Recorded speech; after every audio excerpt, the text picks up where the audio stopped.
2 hours after I gave birth, I looked at my husband and asked him to hold our daughter. He didn't move. He just stood there in his tailored gray coat, looking at her like she was a stranger's mistake left on his doorstep. Then he leaned down, close enough that only I could hear him, and said the words that would end our marriage before the sun came up. I already have a son with another woman. I'm not putting my name on this baby. I didn't cry. I didn't ask him to repeat himself.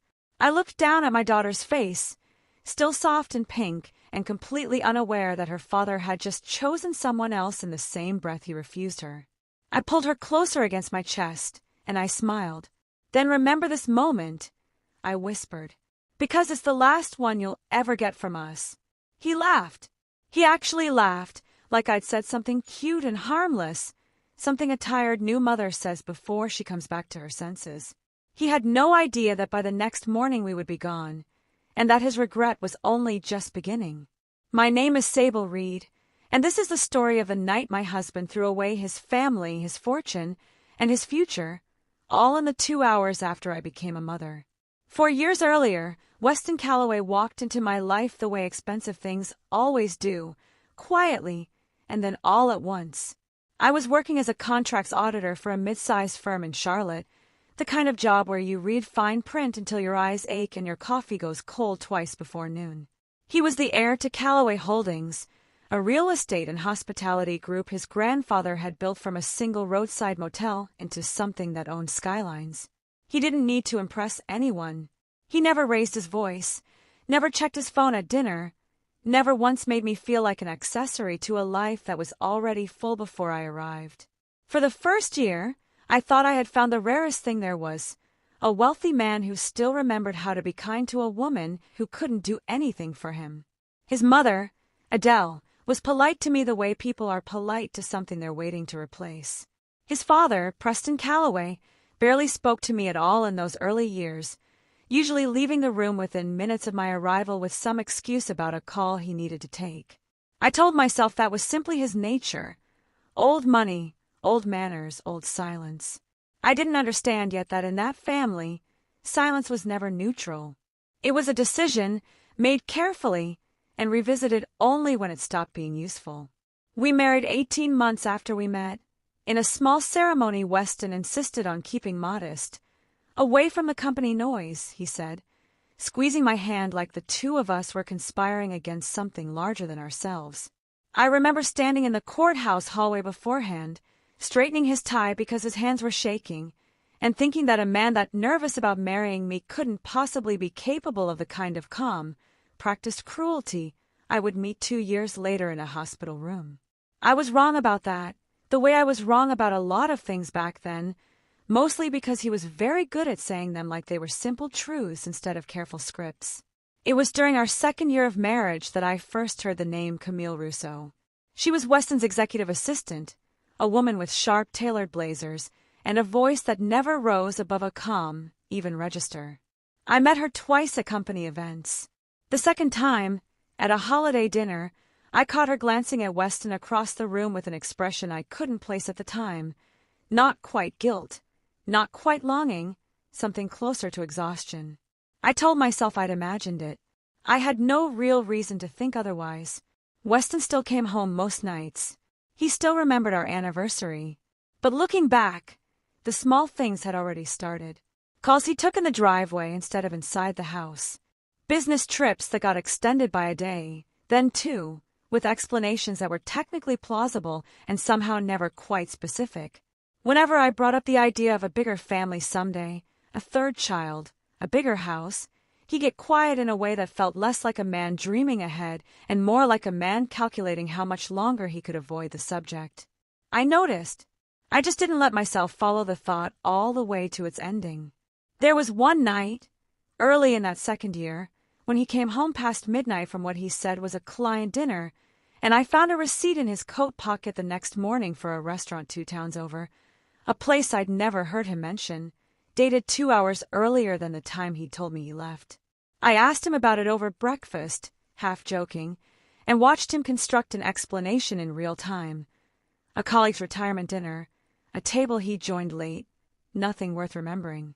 I remember thinking, even then, that a man telling the truth doesn't usually need 3 sentences to explain one dinner. I let it go anyway, because letting things go was easier than being the kind of wife who kept a list. That same holiday dinner, later in the evening, I ended up next to Camille near the drink table while Weston was pulled into a conversation about quarterly numbers across the room. She asked how the nursery planning was going, since I'd mentioned trying for a baby to a few people at the office party the year before. It was a small, ordinary question. What I remember is how carefully she asked it, like she was stepping around something she didn't want to disturb, and how she excused herself almost immediately after I answered, before I'd even finished my sentence. I told myself she just wasn't used to small talk with the boss's wife. I didn't think about it again for almost 2 years. Before any of that, before Camille's name ever came up, there were 2 years of fertility appointments that neither of us talked about with anyone outside that clinic waiting room. Weston came to every single one in the first year, held my hand through 2 procedures that didn't take, and told me, more than once, that we had time, that it would happen when it was supposed to happen. Looking back now, I wonder how much of that patience was real and how much was simply easier to perform than the alternative, a conversation about whether he was even still trying, in every sense of that word, with me at all. I'll never know for certain when his attention started splitting in 2 directions. I only know that somewhere in that second year, while I was tracking ovulation calendars and crying quietly in parking lots after appointments that went nowhere, another version of the answer he claimed to be waiting for was already underway somewhere else entirely. When I finally got pregnant, in the spring of our 3rd year, Weston cried at the ultrasound. I remember it so clearly because it became the memory I held on to through everything that came after. He painted the nursery himself over a single weekend. He picked out a name with me for months, a name we finally agreed on the week before I gave birth, Marlowe.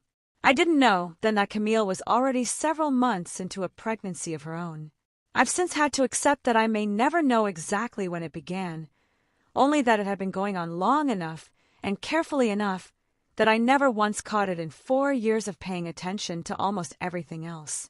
What I didn't learn until much later was that Preston had known about the pregnancy for months and had given Weston an ultimatum of his own: resolve the situation, one way or another, before the company's board convened for its year-end review, or Preston would raise the matter himself, on his own terms, in front of people whose opinion of Weston mattered more to him than mine ever had. That review had been moved up once already, and it was scheduled for the week after my due date. Weston hadn't told me any of that. He'd simply started running out of time to keep 2 separate lives from touching. The morning I went into labor, Weston was at the hospital before I had even finished checking in, pacing the small triage room with a nervous energy I mistook, at the time, for excitement instead of guilt. He held my hand through 11 hours of contractions, timed my breathing, fed me iced chips when I couldn't manage anything else, and told the nurses, twice, unprompted, how excited he was to finally be a father. Looking back, I think some part of him meant it in the moment, the same way an actor can mean a line while he's saying it and still walk off stage into a completely different life 5 minutes later. Marla was born at 6:47 in the morning, a Tuesday. She cried, and the sound filled the room in a way I still can't describe except to say it felt like the beginning of something enormous. I held her against my chest, still trembling, and looked up at Weston, waiting for him to reach for her the way he'd promised he would for the last 9 months. He didn't reach for her. He stepped back, toward the window. I told myself he was in shock, so I asked him gently, "Do you want to hold her?" "No," he said, and something in his voice had already gone flat and careful in a way I hadn't heard from him before. He stepped out into the hallway a few minutes later, and through the half-open door I heard fragments of a call he clearly thought I couldn't hear. A woman's voice on the other end, tight and insistent, and Weston saying low, "Not like this, not over the phone," before he hung up and stood there for a long moment with his hand still on the doorframe. What I didn't know yet was that Camille had called him twice that morning, the second time to tell him she wasn't willing to stay hidden through another milestone. She wanted her son acknowledged publicly before the board review, not quietly managed around it.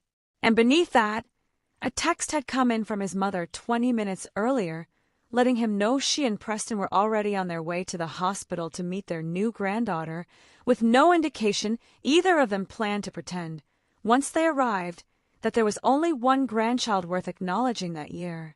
Weston had maybe an hour before his own parents walked into that room and decided, on their terms instead of his, exactly how this would unfold in front of me. He came back in wearing a fresh suit, and I understand now that he wasn't dressing for a conversation he wanted to have. He was dressing for one he'd run out of ways to avoid. 2 hours later, after the nurses had cleaned up and the room had gone quiet, he came back in as though he'd stepped out just to change into something more appropriate for what he was about to say. He told me about Camille, and a son named after his grandfather, born 4 months earlier. His parents, he said, had already met the baby and were, though he didn't say it outright, minutes away from walking through my door. "My family needs a male heir," he said, like he was reading from a memo someone else had written for him. Camille gave them one. "I won't acknowledge your daughter as a Calloway. I want to tell you," I screamed. I didn't. I looked at my daughter's small, sleeping face, and something in me went still and sharp at the exact same time, like a door closing somewhere far away. "You're choosing them," I said. "Not a question." "I'm choosing my family's future," he said, like the two of us weren't standing in the middle of it. I smiled. It surprised him. I could see it shift something in his jaw. "Then remember this moment," I told him, "because it's the last one you're going to get from us." He laughed and walked out to take a phone call, already halfway back to whatever life he thought was waiting for him on the other end of that hallway. I stayed in that hospital for 2 more nights, the standard recovery time my doctor recommended, and I let myself have those 2 nights because I didn't trust my own legs yet, let alone my judgment. Weston didn't come back. My sister, Odette, drove 4 hours from Savannah the moment I called her that first night, arriving before sunrise still in the clothes she'd slept in. She didn't ask if I was okay. She asked what I needed, in that order, and then she simply took over, holding Marlo so I could sleep in real stretches instead of fragments, arguing gently with a nurse about my pain medication schedule, sitting in the corner chair through visiting hours like she intended to outlast anyone who might try to make me leave before I was ready. She told me at my own wedding, quietly, over cake, that Weston had the kind of politeness that only shows up when someone's watching. I'd laughed it off then. I didn't laugh sitting in that hospital room, finally understanding exactly what she'd meant 4 years too late. She was the one sitting beside my bed instead of Weston, and somewhere in that second night, I stopped waiting for him to walk back through the door. It was on that second night that I finally returned a call I'd been putting off for 3 weeks from my late uncle Elliot's estate attorney, a woman named Josephine Adair. Elliot had died 8 months earlier, a retired structural engineer who spent 40 years designing the bones of buildings other men got credit for. I'd assumed the call was routine paperwork, nothing that mattered next to a first pregnancy. I was wrong. Josephine told me later that she hadn't called me 3 weeks straight over something routine. Elliot had come to her office a year before he died, unprompted, and asked her to review an old partnership agreement he still held from a development deal decades earlier, one that had since been folded into Calloway Holdings when the company expanded. He told her he wanted to make sure the paperwork still meant what it used to mean. She'd found something that concerned her enough to keep calling, a voting agreement, still active, still binding, that Elliot had never dissolved, tied to his 11% stake in the company's development arm. She told me Elliot had never fully explained why he wanted it reviewed, only that he trusted her to understand it eventually, even if he wasn't around to explain it himself.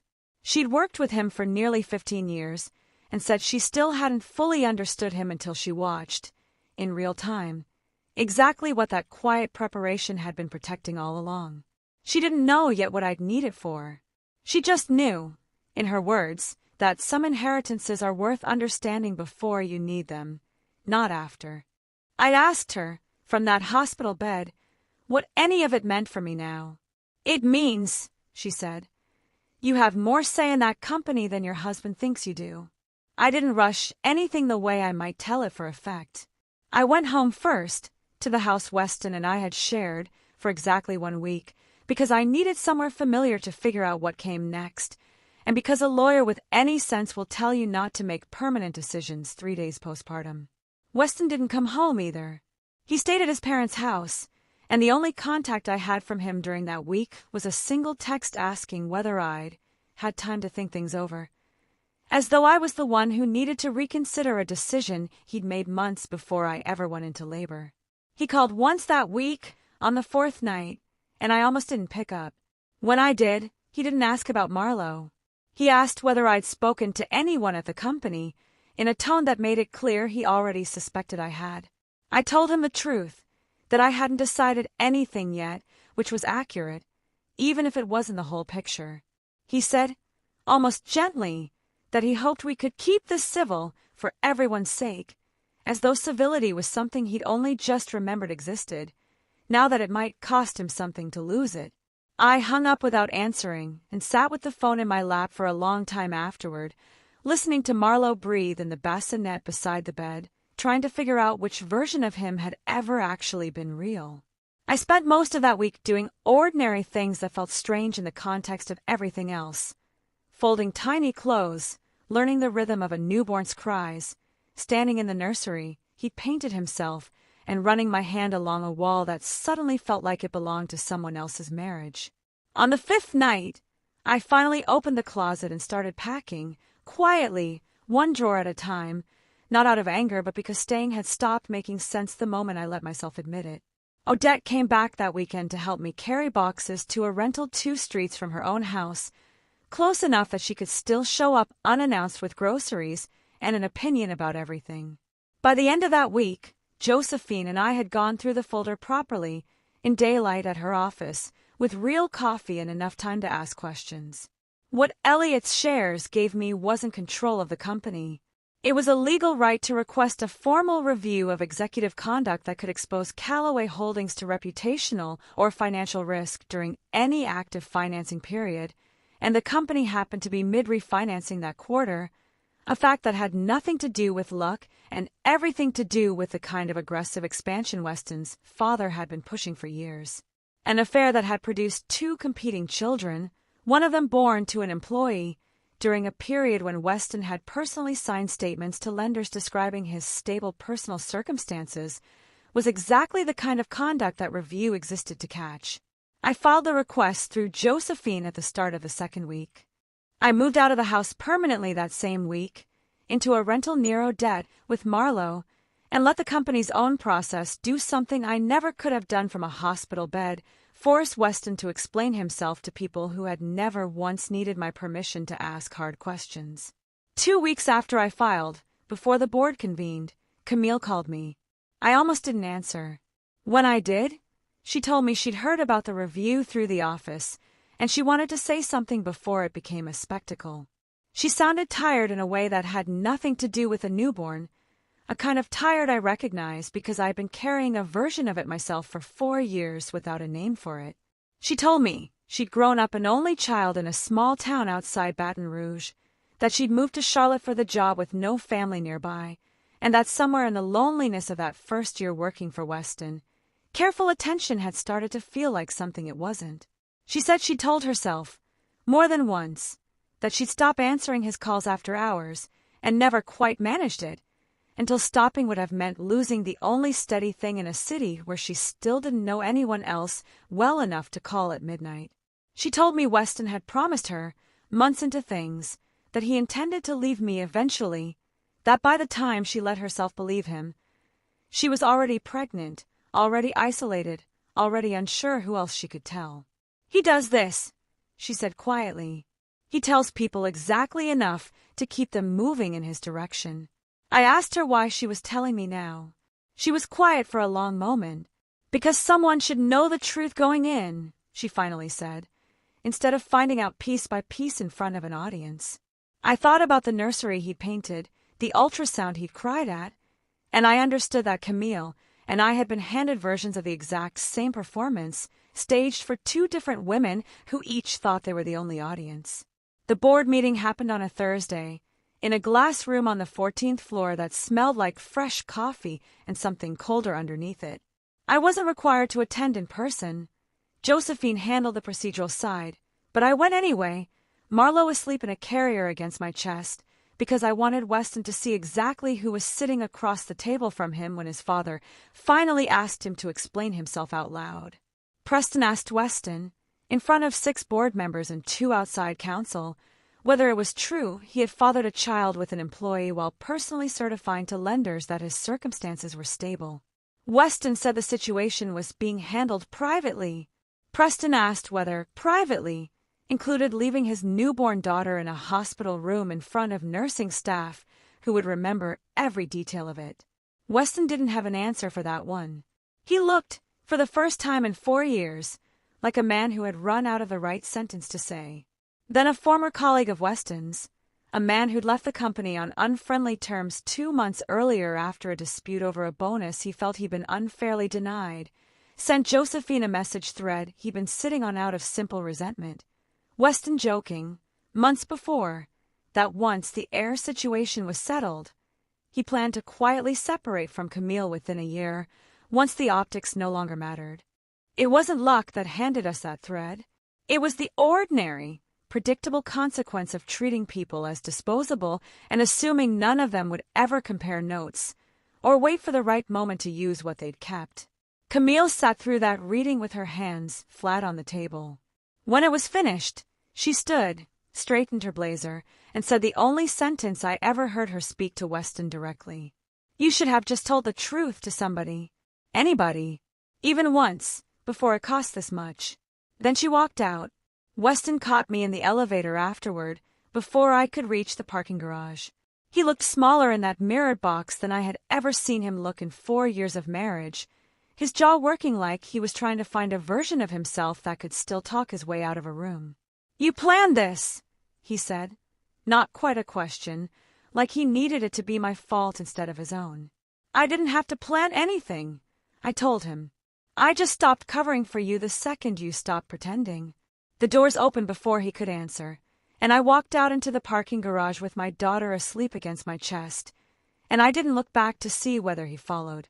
What followed wasn't a clean legal victory handed to me by an old family clause, the way I might have wished for it to be. The trust language Elliot's generation had written decades earlier required any heir to be born within an intact marriage to hold inheritance priority, and that language created exactly what Josephine called it from the start: a genuine succession dispute, not an automatic answer. Calloway's attorneys argued one interpretation. Josephine argued another. There were depositions, financial disclosures, an outside mediator brought in specifically to keep the dispute from spilling into a courtroom the family wanted to avoid at almost any cost, and more than one afternoon where Josephine warned me the outcome could still go either way depending on which precedent the mediator found more persuasive.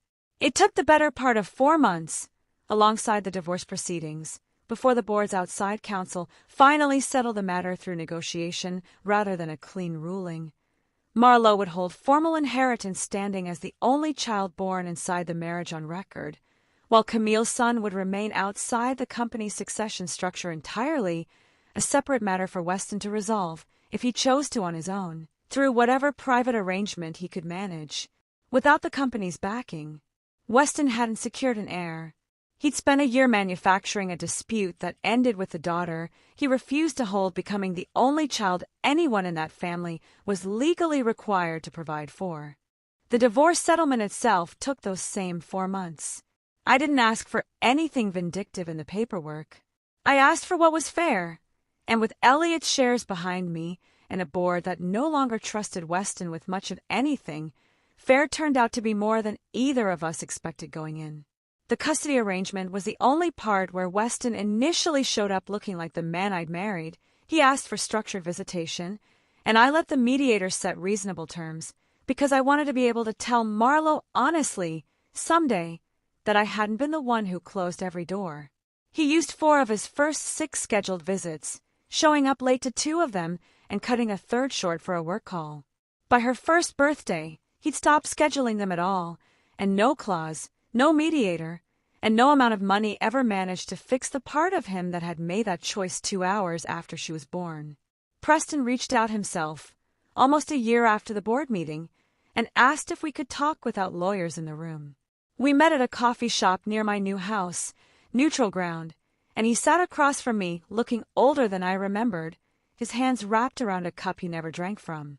He told me, in a conversation that lasted longer than any I'd ever had with him during my marriage, that his own father had run their family the same way, measuring people by usefulness instead of character, keeping score instead of keeping close.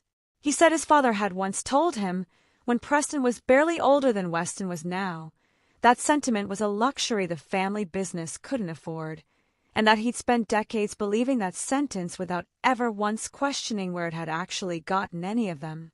He said he hadn't realized how completely he'd repeated it with his own son until he watched Weston walk out of a hospital room instead of toward his daughter, and recognized the exact shape of his own coldness looking back at him. It wasn't an apology, not in so many words. It was closer to an explanation, offered late.